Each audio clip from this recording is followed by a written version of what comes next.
Welcome, curious minds, to another deep dive. Glad to be here.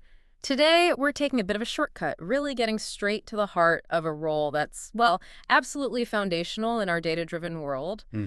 but often goes a bit unsung, the data collection specialist. Yeah, that's right. And our mission today is pretty clear. Give you instant clarity on what this job really involves. Whether you're maybe thinking about this career path or perhaps you're looking to hire someone great. And we're doing that by tapping into a really solid resource, Kaplan's list of top interview questions specifically for this role. So Exactly. it's not just like high-level stuff. It's about the real core competencies, what actually defines success day to day. Okay, so let's unpack this. We'll be digging into things like different data gathering methods, Right.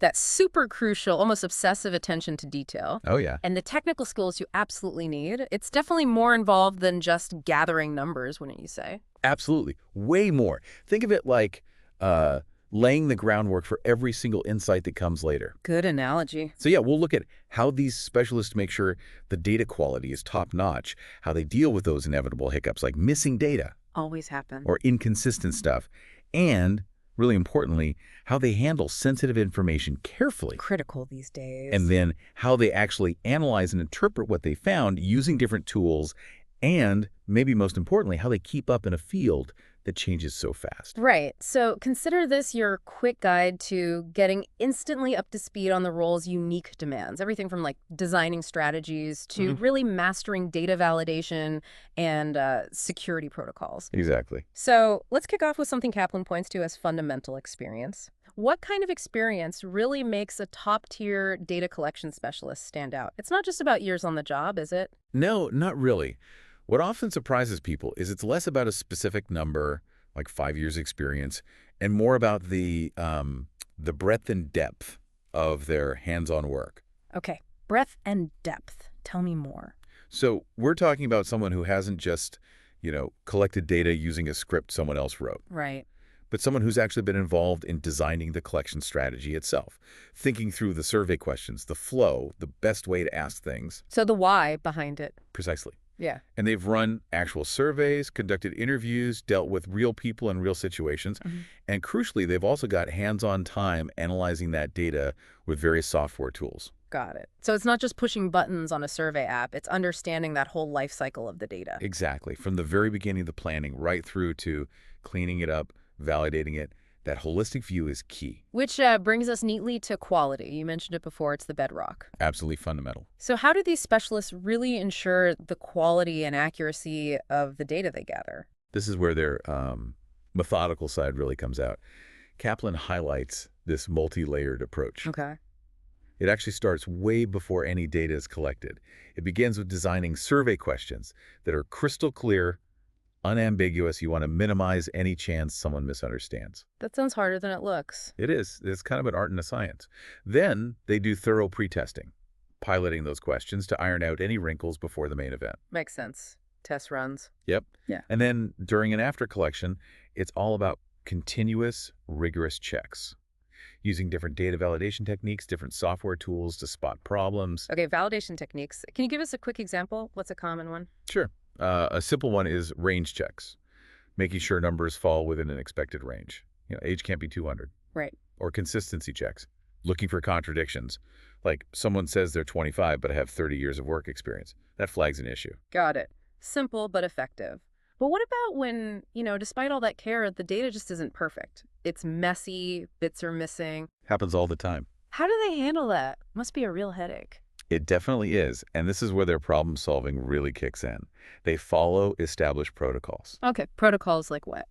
Well, they might use something called imputation methods, fancy term for intelligently filling in missing values based on patterns in the data they do have. Ah, educated guesses, sort of. Sort of, yeah, but based on statistical methods. Right. Or they might need to flag or even remove outliers. Those are data points way outside the norm that could really skew the results. Right, those extreme values. Exactly. Yeah. And sometimes the best thing is just to follow up with the respondent, if possible, to get that missing piece of information directly. Makes sense. And the key through all this, documentation. Every step, every decision about handling messy data is recorded. Transparency is crucial. Right, so you know why the data looks the way it does. It sounds like part detective, part meticulous bookkeeper. That's a pretty good description, actually. Yeah. Now, shifting gears slightly, data breaches are everywhere in the news. Handling sensitive info must be absolutely top of mind. Oh, non-negotiable. Absolutely critical. So how do data collection specialists manage that massive responsibility? They have to be completely fluent in and strictly follow all the established rules for handling sensitive or confidential stuff. Like what specifically? Well, everything from protecting respondent anonymity and confidentiality, Uh, making sure data is stored securely, transmitted securely. Encryption and things like that. Exactly. Encryption, access controls, the works. And, of course, being diligent about complying with all the relevant data privacy laws. Mm-hmm. GDPR, HUPA, whatever applies. It's a legal minefield, too. It really is. Ultimately, it's about building and maintaining trust. If people don't trust you with their information, the data itself is compromised, isn't it? Absolutely. So, okay, the data's collected, it's clean, it's secure. Now what? How do they actually analyze it and, make sense of it all, turn it into something useful? Right. The insight part. They use a whole toolkit, really. Yeah. Software, statistical techniques. What kind of techniques are we talking about? It usually ranges from descriptive statistics, that's the basics, summarizing the data, like averages, frequencies, that sort of thing. Okay, but what's... Yeah, pretty much. To more sophisticated stuff like data visualization, creating charts and graphs to actually see trends and patterns. Humans are visual creatures, after all. That definitely helps. Then there's often inferential statistics. That's where you use a sample of data to draw conclusions or make predictions about a bigger population. Okay, going beyond just the data you have. Exactly. And what's really interesting now is that many specialists are getting into machine learning algorithms Oh, wow. How are they using those? for more advanced pattern finding, spotting anomalies, maybe even automating some of those data quality checks we talked about, especially with huge data sets. So leveraging AI. In a way, yes. But the end goal isn't just number crunching. It's about preparing clear, concise reports or presentations, translating all that complexity into something decision makers can actually understand and act on. Right, turning data into actionable insight. It's the crucial last step. Hmm. Which brings us to one final, but maybe the most vital point in this field. It changes so fast. How do these specialists stay current? How do they keep up with all the advances? Yeah, this field is definitely not static. It really boils down to a commitment to continuous learning, lifelong learning, really. How do they do that practically? They have to be proactive, reading industry publications, going to conferences and workshops, not just for the talks, but for networking, too. Sure. Engaging in online training, professional development courses. It's not passive. It's an active effort to stay plugged in. So always learning new tools, new methods. Exactly. Understanding new types of data that emerge, new cloud tools, even the evolving ethical considerations around data collection and use. They have to be open to constantly refining their skills. That constant adaptation. It's really quite something. It has to be. Well, we've just taken a really fascinating deep dive, I think, into the world of the data collection specialist.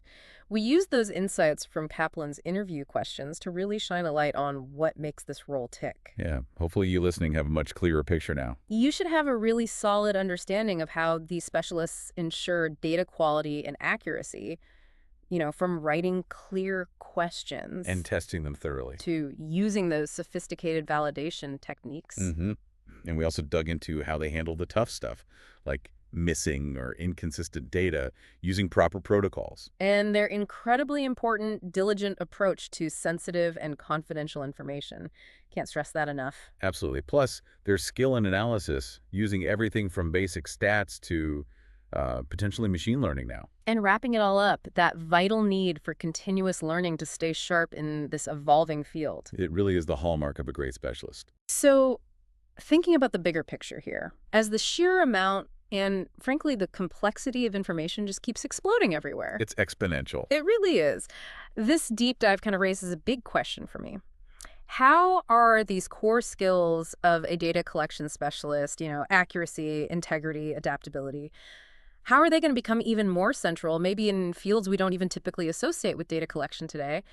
How might this push the boundaries of what data even means in our super connected world? That's a fascinating thought to end on. Where does the role go next?